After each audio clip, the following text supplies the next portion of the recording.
इस वीडियो में हम लोग बात करेंगे मिरर फॉर्मूला की, मिरर इक्वेशन की। बच्चों, कॉनकेव मिरर और कॉन्वेक्स मिरर के लिए मिरर फॉर्मूला डिराइव करना सिखाऊंगा मैं आप लोगों को, और इसके लिए लीनियर मैग्निफिकेशन का फॉर्मूला भी डिराइव करेंगे।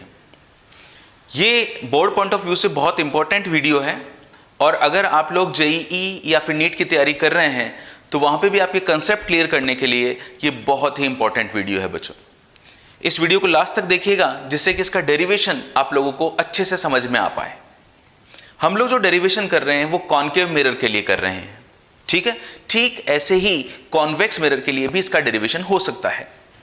जब मैं इसका डेरिवेशन कर रहा होता हूं तो मुझे दो अजम्पशन करने होते हैं जो पूरी ऑप्टिक्स में चलते हैं, हर मिरर के लिए चलते हैं। पहला अजम्पशन है स्मॉल अपर्चर, कि जो हम लोग मिरर ले रहे हैं उसका जो अपर्चर है वो बहुत ही छोटा आप लोगों ने लिया है। और दूसरा है लार्ज रेडियस ऑफ कर्वेचर, कि जो रेडियस ऑफ कर्वेचर ली है वो आप लोगों ने बहुत बड़ी ली है। जैसे देखिए कि मैं एक कॉनकेव मिरर के लिए डेरिवेशन कर रहा हूं, ठीक है। और मैंने क्या किया है कि ये कॉनकेव मिरर ले लिया, मैंने रेडियस ऑफ कर्वेचर काफी बड़ी रखी है। देखिए अगर मैं इसका पूरा स्फीयर बनाऊं तो काफी बड़ा स्फीयर बनेगा। ओके, रेडियस ऑफ कर्वेचर काफी ज्यादा है। मैंने इधर बाहर की तरफ पॉलिश कर दी जिससे इनर सरफेस रिफ्लेक्टिंग हो जाए। ये प्रिंसिपल एक्सिस बना दी मैंने। ये इस पे मैंने पोल ले लिया, ये पोल है और ये इसका फोकस है और ये इसका सेंटर ऑफ कर्वेचर है। बच्चों, ये रेडियस ऑफ कर्वेचर में जितनी ज्यादा लेता हूं, ये जो एंगल है अप्रॉक्सीमेट इक्वल टू 90 डिग्री आ जाता है। लगभग कितना आ जाता है? 90 डिग्री आ जाता है। सबसे इंपॉर्टेंट बात, रेडियस ऑफ कर्वेचर ज्यादा लेने से ये घुमाव कम होता है और हम इसको लगभग फ्लैट मान सकते हैं।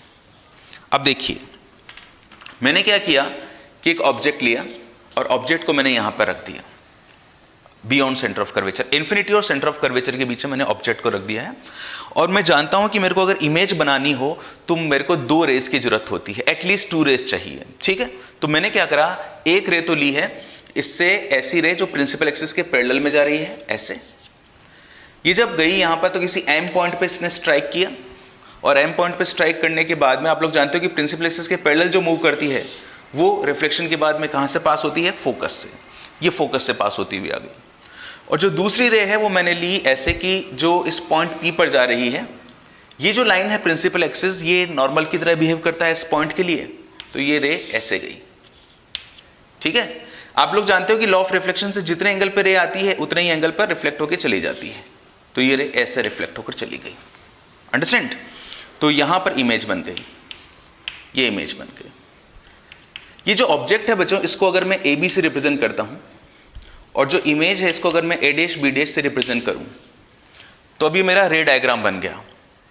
सबसे पहले तो मैं आपसे यहीं पे रिक्वेस्ट करूंगा कि आप वीडियो को पॉज करके इसको यहीं पे रोक के सबसे पहले तो रे डायग्राम आप अपनी कॉपी पे, अपने पेपर पे बनाइए, ठीक है। क्योंकि अब इसमें कॉम्प्लिकेशंस आने वाले हैं। अब इसमें बहुत सारी चीज़ें नई नई मैं डायग्राम में शो करने वाला हूं, तो सबसे पहले आप इस डायग्राम को अपनी कॉपी पे बना लीजिए और फिर आगे बढ़िए।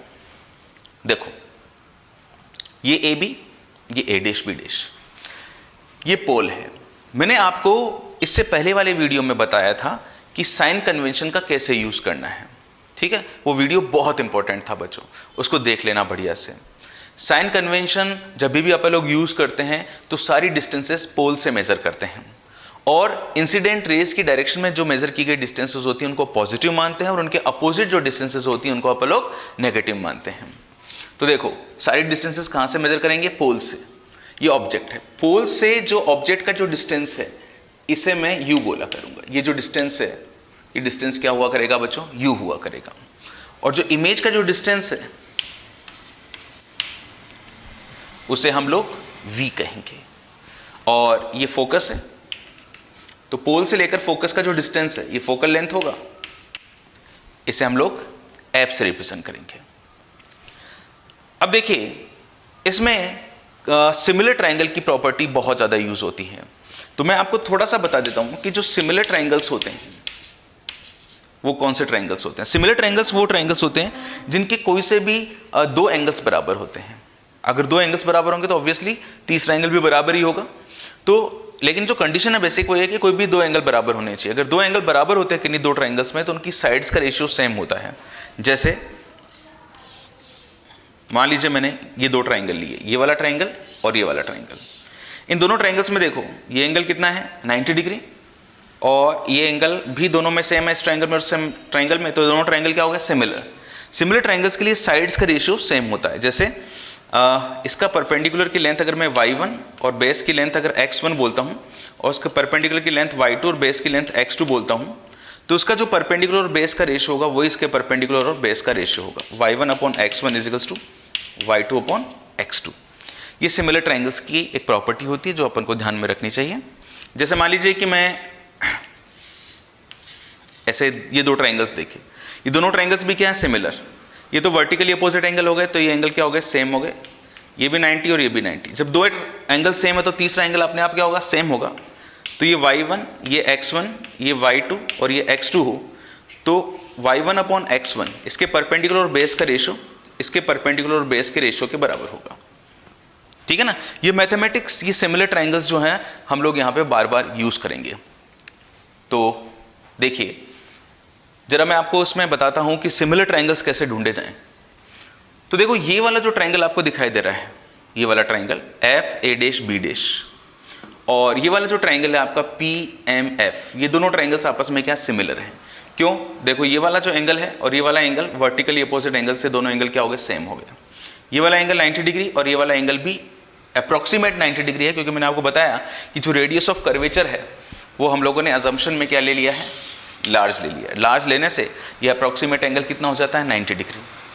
तो ये वाला ट्राइंगल और ये वाला ट्राइंगल आपस में क्या हो गए सिमिलर ट्राइंगल्स हो गए। यहाँ पे सिमिलर ट्राइंगल की प्रॉपर्टी लगाएंगे कि परपेंडिकुलर और बेस का रेशियो दोनों का सेम कर देंगे। इसी तरह से ये वाला जो ट्राइंगल आपको दिखाई दे रहा है, दिस ट्राइंगल है ना, ये APB, और ये जो ट्राइंगल है PA', ये वाला ट्राइंगल, ये दोनों ट्राइंगल्स भी आपस में क्या है सिमिलर हैं। क्यों? क्योंकि देखो ये वाला एंगल्स तो सेम है ना लॉ ऑफ रिफ्लेक्शन से, ये वाला एंगल 90 डिग्री और ये वाला एंगल 90 डिग्री, तो ये भी दोनों आपस में क्या है सिमिलर है। ओके, बस इतना ध्यान रखना है और फिर अब आगे की मैथमेटिक्स करते हैं। देखो बच्चों, सबसे पहले मैं ले रहा हूं ये वाला ट्राइंगल MPF, ये वाला triangle MPF and triangle A'/FB', ये दोनों ट्राइंगल्स आपस में क्या है सिमिलर है। ये वाले दोनों एंगल सेम और ये वाला एंगल 90 डिग्री और ये वाला एंगल 90 डिग्री, तो इनके परपेंडिकुलर और बेस का रेशियो क्या होना चाहिए सेम होना चाहिए।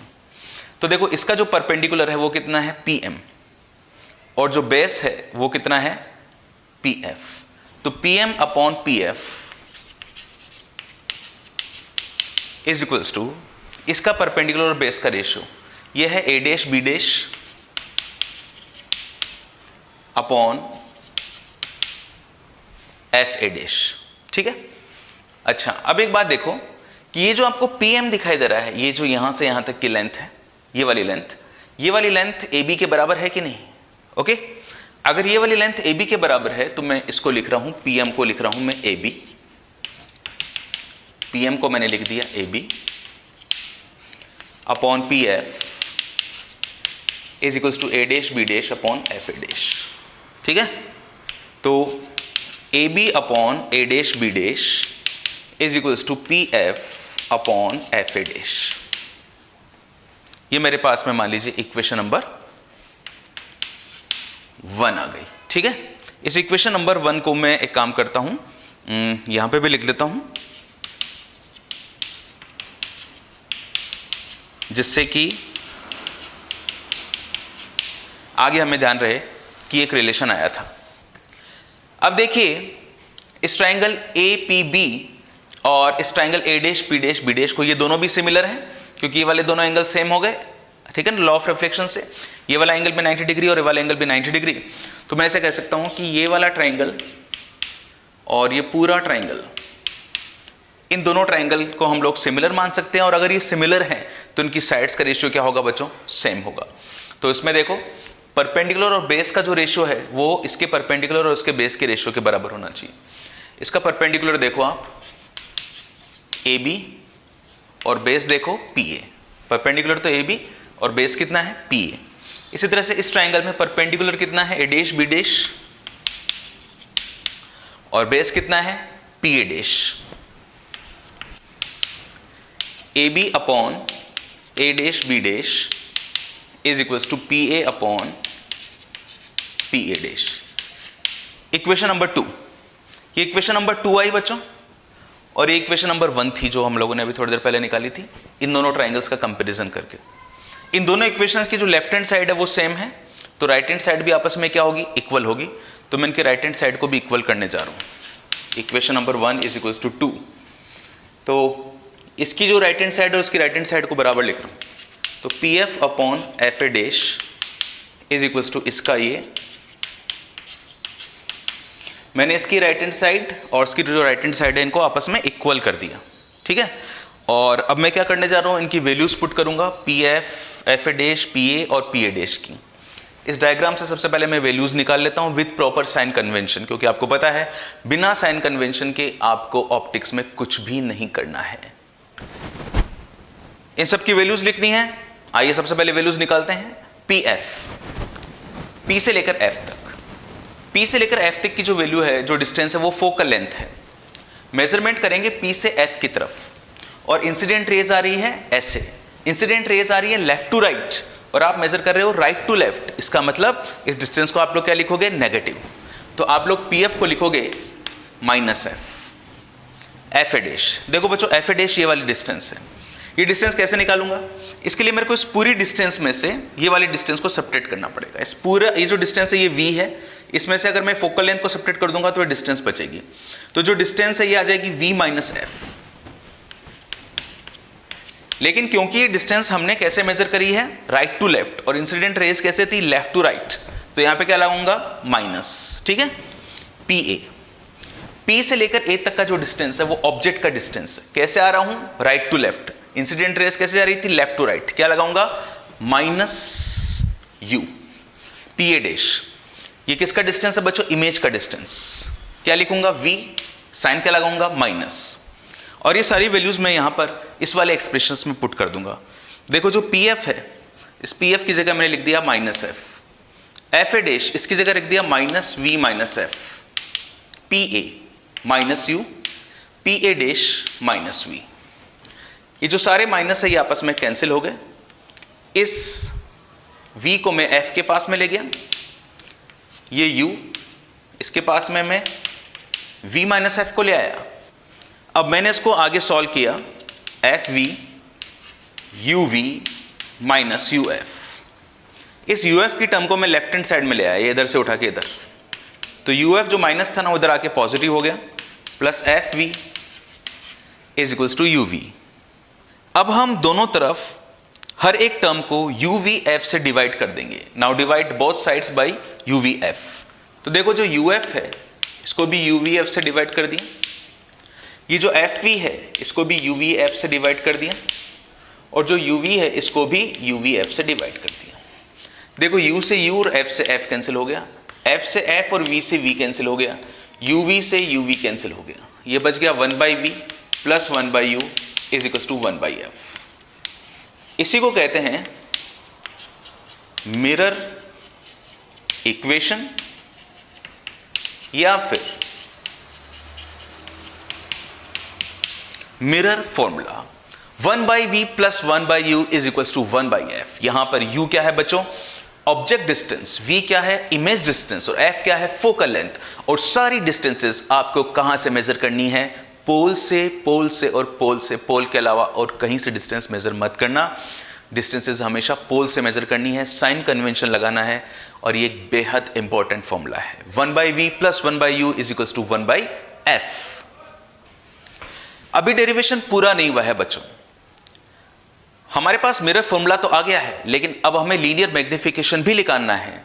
लीनियर मैग्निफिकेशन को लीनियर मैग्निफिकेशन कहते हैं, या फिर ट्रांसवर्स मैग्निफिकेशन भी कहते हैं। इसका मतलब होता है कि जो हमारा मिरर है उसने हमारी इमेज को कितने गुना बड़ा किया या कितने गुना छोटा किया, वो फैक्टर क्या है, उसको हम लोग लीनियर मैग्निफिकेशन कहते हैं। तो जैसे ये हमारे पास ऑब्जेक्ट का साइज है और ये इमेज का साइज है, हो सकता है कि मिरर बड़ा कर दे इमेज को या फिर छोटा कर दे। तो इमेज का साइज और जो ऑब्जेक्ट का साइज है इसका रेशियो को हम लोग लीनियर मैग्निफिकेशन कहते हैं, I अपॉन O। तो ये देखो कैसे निकालें। ये निकालने के लिए जो बेस्ट हमारे लिए है वो है ये वाला ट्राइंगल और ये वाला ट्राइंगल। इन दोनों ट्राइंगल्स को हम लोग कंपैरिजन कर रहे हैं। Triangle APB and triangle A dash PB dash are similar. जो हम लोगों ने पहले स्टेप करी थी उसी को दोबारा करेंगे। ये वाला ट्राइंगल और ये वाला ट्राइंगल आपस में सिमिलर हैं, तो इनके परपेंडिकुलर और बेस का रेशियो क्या होगा, सेम होगा। तो इसका जो परपेंडिकुलर है वो कितना है, AB, और जो बेस है वो कितना है, PA। इसका परपेंडिकुलर है A' B' और बेस है PA'। तो अगर मैं इस A' B' में डिवाइड कर देता हूं AB को, इसको इधर ले आता हूं, इसको इधर ले जाता हूं, PA' अपॉन PA हो जाएगा। ये जो A' B' है यही क्या है, साइज ऑफ इमेज है। क्योंकि मैंने आपको बताया था इससे पहले वाले वीडियो में जब मैंने आपको साइन कन्वेंशन सिखाया था कि इस प्रिंसिपल एक्सिस के ऊपर की सारी डिस्टेंसेस पॉजिटिव मानी जाती है और नीचे वाली नेगेटिव मानी जाती है। तो देखो इमेज नीचे की तरफ है तो क्या होगा, माइनस में माना जाएगा। तो इसको मैं लिख दूंगा -I, ऑब्जेक्ट AB जो ऊपर की तरफ है, O प्लस का PA', यहां से यहां तक की जो डिस्टेंस है P से लेकर A तक की ये डिस्टेंस कितनी है बच्चों, V है जो माइनस में है, और जो PA जो डिस्टेंस है P से लेकर E तक, ये ऑब्जेक्ट डिस्टेंस है जो -U है। माइनस से माइनस कैंसिल हो गया, तो मैं ऐसे लिख सकता हूं कि size of image upon size of object is equal to, minus को इधर ले आया, -V/U। ये मेरे पास में लीनियर मैग्निफिकेशन का फॉर्मूला हो गया। Size of image, linear magnification is equal to size of image upon size of object is equal to -V/U। ठीक है ना। अब ये मिरर फॉर्मूला और लीनियर मैग्निफिकेशन के दो फॉर्मूले तैयार हो चुके हैं। ध्यान रहे जब न्यूमेरिकल्स करेंगे तो बिना साइन कन्वेंशन के हमको वैल्यूज पुट नहीं करनी है। ओके, अभी ये जो फॉर्मूला मैंने आपको लिखवाया है इसकी जो डिफरेंट टर्म्स में भी, जैसे तो V और U की टर्म्स में आया लीनियर मैग्निफिकेशन, इसको मैं फोकल लेंथ की टर्म्स में भी आपको लिखना सिखाता हूं। लीनियर मैग्निफिकेशन का फॉर्मूला इतना तो याद रखना ही है कि size of image upon size of object is equal to -V/U, लेकिन ये फोकल लेंथ की टर्म्स में भी आप लोगों को याद रहना चाहिए। ठीक है, इसको देखो कैसे कन्वर्ट करते हैं अलग अलग फॉर्म्स में बच्चों।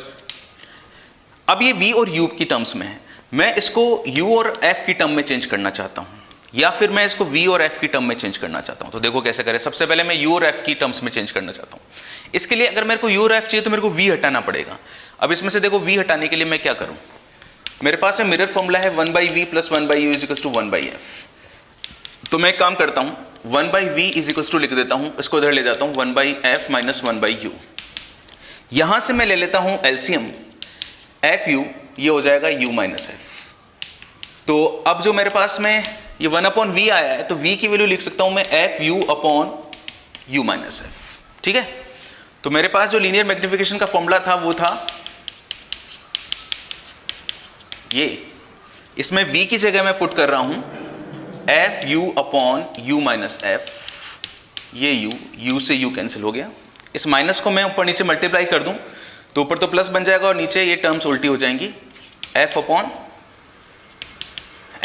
हो गया। ये लीनियर मैग्निफिकेशन का फॉर्मूला आ गया in terms of F and U।